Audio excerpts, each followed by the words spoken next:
The sun hovered low over Halden Street, pouring long strips of gold across the windows of the tiny corner market as if trying to brighten a place that had seen far too many shadows. Inside, Maren Vale stood behind the register, hands trembling slightly as she counted the last bills of her shift. It was her first week working as a cashier at Grocer's Lane, and though she pretended she was settling in, her chest carried the quiet, heavy churn of someone who had run from something far more frightening than rude customers. But even she didn't realize how quickly that fear would resurface.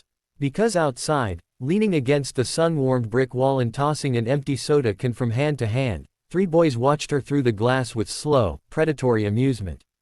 They thought she was alone. They thought she was weak. They thought they owned this block. They had no idea who really did. If you believe in kindness, second chances, and stories that remind us how strength can rise in unexpected hearts, please like, comment, share, and subscribe to Kindness Corner to help these stories reach more people. Inside the store, the last customers drifted out one by one, leaving a hush behind them. Maren tried not to notice the 3 boys outside, the tall one, Cade, with the crooked jaw, the shorter but broader one, Reeve, who spit sunflower seeds on the sidewalk, and the wiry one, Arlo, whose eyes had the jittery shine of someone who liked hurting things. She had crossed people like them before, years ago, back when her world was different, back when her older brother, Tarek, ran with a group whose name made people step back without being asked. She had escaped that life like a bird clawing out of a cage, but the shadows of it still clung to her. She wanted peace. She wanted normalcy. She wanted to be invisible. But trouble, she had learned, has a way of sniffing out people who want nothing to do with it. The store's lights flickered in the late afternoon brightness, a reminder that it was closing time. Maren locked the front door and began sweeping the floor, forcing herself to hum softly to drown out her anxious thoughts. She told herself the boys outside would get bored, that they weren't watching her, that the universe owed her at least one calm day after a lifetime of turbulence. But when she stepped outside with the trash bag slung over her shoulder, the world shattered into sharp edges. Cade blocked her path immediately, his grin widening as though he'd been waiting for this exact moment. Maren felt her throat tighten. Reeve kicked the trash bag out of her hand, letting its contents spill across the pavement. Arlo circled behind her, a vulture-like presence, flicking a lighter open and closed. The heat of the day pressed against her skin, but a colder, heavier pressure settled in her chest. They began to taunt her in cruel, mocking tones, asking how a girl like her ended up working here, asking what she thought she was doing on their street, asking whether she knew the rules.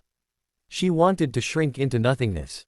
She wanted to disappear. She hated how helpless she felt. She whispered apologies even though she owed them none. She picked up the trash even as they kicked it again. She kept her eyes down as they shoved her shoulder, each push a reminder of why she had run from her brother's world, because she had believed she could find safety, find herself, find a life without fear. But right now, fear had her by the throat, and it was winning. She could almost hear her brother's voice from years ago telling her to stand tall, but she had spent her whole life trying to unlearn the violence she had been surrounded by. She wasn't built for confrontation. She only wanted to exist quietly. They grabbed her bag. They pawed at her phone. They taunted her for flinching. The street suddenly felt too empty, too far from help, and too close to a past she had tried desperately to erase. Maren's breath grew uneven, her vision blurring with shame and frustration. Why couldn't they just leave her alone? Why did people like them always find her? What none of the boys noticed was a dark gray car rolling slowly down the block, its tinted window lowered just enough for the driver to see the commotion. What none of them realized was that Halden Street belonged to someone far more dangerous than they were, someone whose loyalty to his little sister was the only soft thing about him.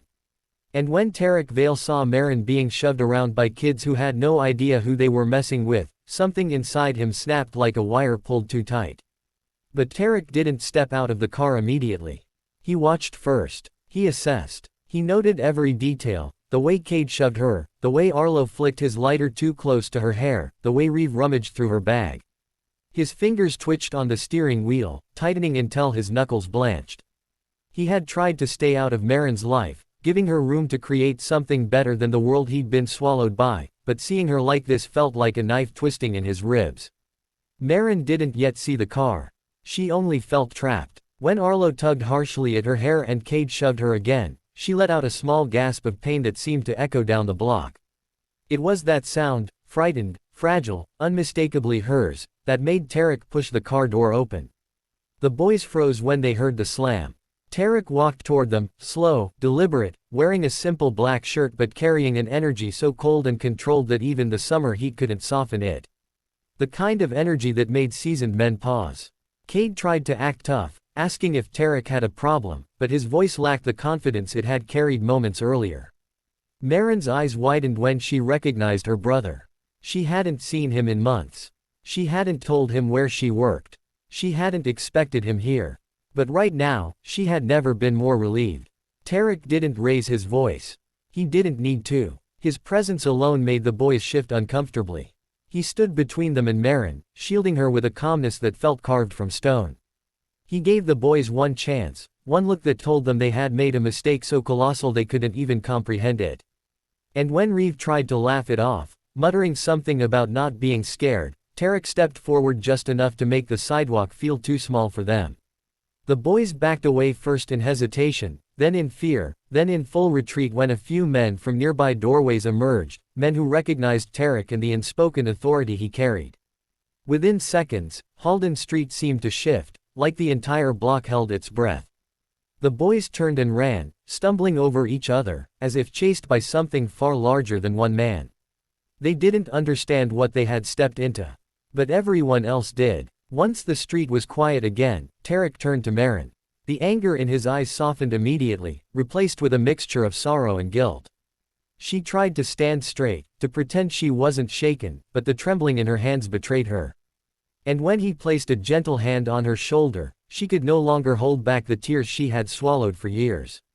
She cried into him, each tear not only for what happened today but for the life she had tried so hard to run from, a life she feared he still lived. Tarek led her inside the store, helping her sit on a chair behind the counter. The day's remaining light spilled across the floor, the rays warm and steady, almost soothing. Marin took slow breaths, grounding herself. Tarek apologized softly for not checking on her sooner, for not protecting her better, for all the ways he tried to stay out of her life to give her peace but ended up leaving her alone. Marin apologized for not telling him where she worked, for being ashamed of the world they were raised in. They sat in a silence that felt heavy but healing. Tarek promised her that nobody on this block would ever touch her again. He promised her that she didn't need to hide from him, that he was trying to change too, trying to build a life that didn't require threats or fear. Marin listened, tears still drying on her cheeks, and for the first time in a long time, she believed him. She had spent years feeling like she had to face the world alone. But maybe, just maybe, she didn't. Later that evening, as the daylight began to fade, several neighbors stopped by, not to gossip, but to bring quiet support. A store regular, an elderly woman named Astra, brought Marin a thermos of tea. A man from the barber shop next door swept the walkway without being asked. Small gestures, but enough to remind Marin that the world had good in it too, good she hadn't always allowed herself to see. As Marin stood outside with Tarek, watching the last of the sunset bleed across the horizon, she felt something in her shift. Today had broken her down, but it also rebuilt something stronger in her spirit. She realized fear didn't disappear when confronted, it transformed. It became fuel. It became courage she hadn't known she could access. And as she looked at her brother, she understood that people could change, even those who had lived deep in darkness. Maybe he wasn't fully out of it yet, but he was climbing. And she could climb with him. If this story touched your heart or reminded you of the strength that lives in the quietest people, please like, comment, share, and subscribe. Your engagement helps Kindness Corner keep telling meaningful stories that uplift others. Before the ending, please take a moment to comment something kind for someone who may need it today. Marin walked home beside her brother, feeling the safety of the street return with every step. She didn't know exactly what tomorrow would bring, but she knew she wasn't alone anymore. And that knowledge, after years of fear and running, felt like the brightest sunlight she had ever walked through. End of story.